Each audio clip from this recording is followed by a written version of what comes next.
So I played you a few. I want to play you next the very first Caedmon's Call song I ever heard. It's a song that changed my life. I obviously didn't write it. And here's how it happened. Our band started in a dorm room in Fort Worth, Texas. A guy named Aaron Tate, who was a buddy of mine from high school. He was about 2 years older than me. We grew up in a suburb of Houston and went to high school there. Aaron went on to Fort Worth to TCU, Texas Christian University.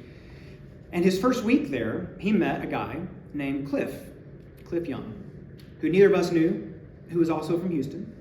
And here's what happened. So Aaron, I did not know. We were friends, but apparently not that good of friends, because I didn't know that he was a musician and a songwriter. It's a thing he kept to himself, really. But he'd been writing songs, and no one knew about it. No one had heard them.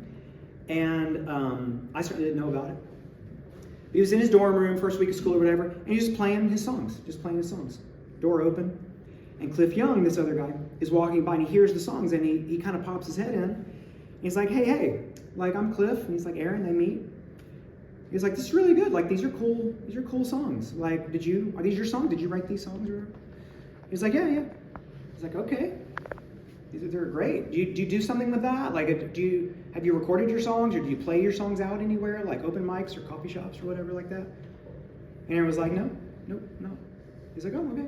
Is that like a thing you want to do? Do you have any ambition to do that? Because these are great songs. You know, people probably love to hear it. And Aaron was like, no. Really? They just do it for himself or whatever. And most reasonable people, that would have been the end of that conversation. Cool, nice to meet you here on campus. Not my pal Cliff Young. He's one of my dearest friends, and we couldn't be more different. Cliff is a visionary. He's an opportunist. He knows the moment he's in all the time. And most people don't realize the moment they're in right now.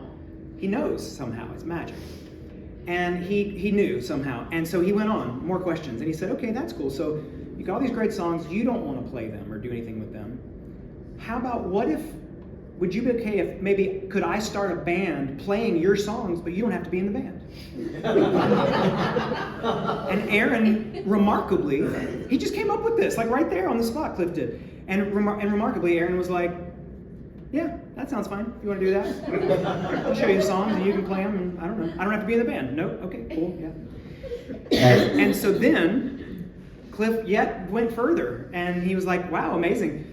Do you know any musicians you could introduce me to for my new band? Because he had just started playing guitar like 2 months before that. He was not prepared to start a band, like on any level.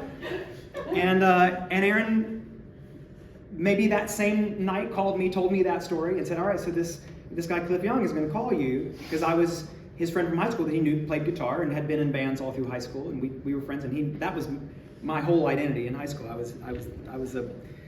was a rock and roll kid who played in a bunch of bands, and so he called me, and he knew I was into like acoustic, folk rock music, whatever, and he was like, so at least you don't have to do it, and it's cool if you don't like the songs, you don't have to do this thing, but he's going to call you, and he wants to meet up, and he's going to play you some songs, and if you want to do it, that's cool.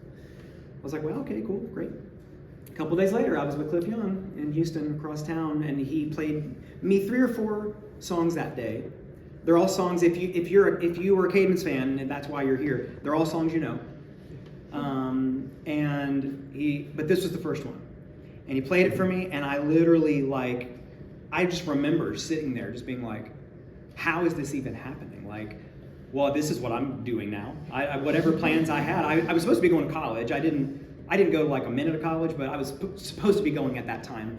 And I was like, so I had plans to not be going to college at that time. That's what I was doing actively, but I was like, well, that's it. This is what I'm doing. I'm following, and it was like, so whatever our band had, wherever we got to, was a result of Aaron Tate's songs and Cliff Young's vision. I mean, that is what we had. Cliff had the ball. He was running with it. We were running behind him. That's how it happened. And he played me this song, and that was it. And I was like, okay, what next? What do we do next? Band started.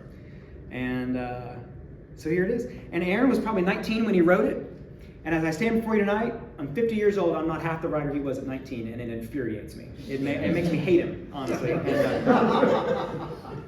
one of my dearest friends. But here it is. It's called Not Enough.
perfection and eastbound clouds, long for what they have. Oh, but when I step into its mist, a substance I cannot grasp.